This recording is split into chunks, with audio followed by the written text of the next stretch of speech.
Welcome back to the Inspiring School Counselors Podcast. And thanks for listening to this podcast featuring amazing school counselors from around the country like yourself. I'm Matt Fleck with the nonprofit Inspire Success. Our host, Amy Porteous, once again chats with an awesome school counselor of the year. Today, it's high school counselor Christina Tillery, who begins her conversation with Amy, talking about how she became a school counselor. I began as a classroom teacher. I was a history teacher for 4 years in a rural county, and I really enjoyed my program. Obviously, so much I went back to the same program to get the PhD. But what I felt was starting to grow at the time was this more like culturally responsive, culturally competent school counseling component while I was in the program. And now in 2023, there is so much wonderful work, scholarship, and literature around how to be these culturally competent, culturally responsive, anti-racist school counselors. And one thing about our master's program, I feel that we are giving our school counselors in training a lot of information and giving them a chance to practice that information so they can go work in diverse populations and support all students. So I'm really excited for our school counseling field to grow in that manner. So that's great. And I think you're correct that like that's kind of the norm now that we talk about those things. Yes. What about those of us who have been in the field for a little while and maybe our school counseling program didn't do that? Do you have any resources, books, trainings that we should look at if we agree with you that culturally responsive is someplace that we need to grow? Yeah, so I definitely want to just highlight Dr. Cheryl Holcomb McCoy at American University. She has 2 wonderful books that, please don't make me recite the names of them right now, but it's like anti-racist school counseling and definitely interrupting racism. That was written by 2 practicing school counselors, Alicia Oglesby and Rebecca Atkins. That book, our school counseling specialist for our school district, she used that as our yearly book for the past year. And so that was, it was written by practitioners for practitioners. So not only do you get like a little bit of historical context, but you get the how to. And I think especially for, those of us who've been out of school for a while, those who are currently practicing, I need the how to. Exactly. So we can kind of implement it in a diligent and ethical way. So off the top of my head, those are like the probably. Yes.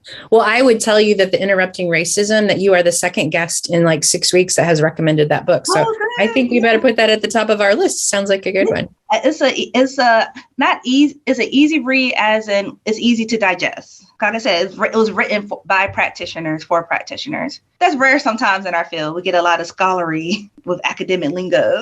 Yeah, absolutely. Yes. Yes. And when we can make the data live a little bit in a book like this, instead, it's helpful, isn't it? That's awesome. What's one suggestion you would give school counselors from the things you've learned, both as a school counselor of the year and as an expert in the field? If you had one suggestion, you would say, school counselors, you need to know this. What would it be? I guess I'll wrap everything up into build community. Mm-hmm. Build community at your school, build community with your students, build community with the community, the parents and the guardians, the community partners, build community with each other. Yeah. I tell our graduate students, school counselors and trainers, that it can be easy to do this work alone. Yeah. Just fall into isolation, stay in your office, and especially in high school, just sit here on this laptop and just type, respond. But if you truly want to be the school counselor that you learned about, that you dreamed of, you have to have that strong community and just with everyone. And I think that's what has helped me get this far. Yeah. Every student can reach their personal definition of success. And I had to add that personal definition of success. I told my grad students about a time where, you come out of your school counseling master's program and you're like, all right, you had your career counseling course that you probably hopefully took and got into the high school and like, all right, college going, we're going to have all of these kids go to college. And I had a young person, one of my seniors, academically great kid, personable, great personality. And I was like, oh my goodness, you're destined to go to college. And I'm just like, all right, what schools do you want to apply to? This is our senior meeting. We have those like typically October, earlier in school year.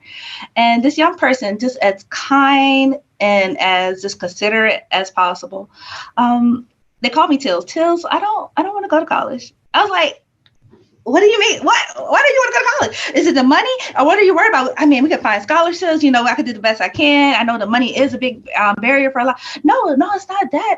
I'm in an electrician technical program. I have an apprenticeship. They're going to set me up with a job after I graduate. And I was like, oh, this is something that you're passionate about. This is what you want to do. You've already taken steps towards it. And here I am trying to enforce my definition of success onto you. And it was a pleasant slap in the face. Yeah. but it made me realize that, a lot of our students, they're not these helpless beings. Right. They have ideas. A lot of them do have their own pathway. And how do I support that? And that's that's how I should come in instead of enforcing my ideas. Yeah. So I think that's my big, how I guide my practice now. Yeah. I like that. I remember sitting with a student who told me, I want to be a mom. Like, how can I tell you that that's not okay? Right. Of course you want to be a mom. So again, top of the class, didn't want to go to college. And I like that pleasant slap in the face to say, not everybody looks like me or wants to do what I do. Okay. That makes sense. Right. Right. And we need that reminder. We do. Good lesson learned. Hey, we like to end our podcast with some rapid fire questions. So I'm let's do it. Throw something at you and you're going to give me your first thought. Okay. Oh, okay. All right, here we go. What song or activity helps you deprocess after a long day?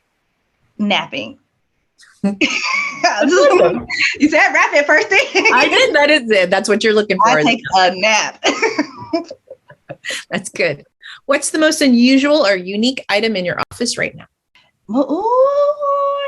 Most unique or weird. I have a little bongo drum over here that for some reason the kids love. They come in here and just like I'm on the island's mine. But I think that's at your peace level, but okay. No, I'm just like, okay.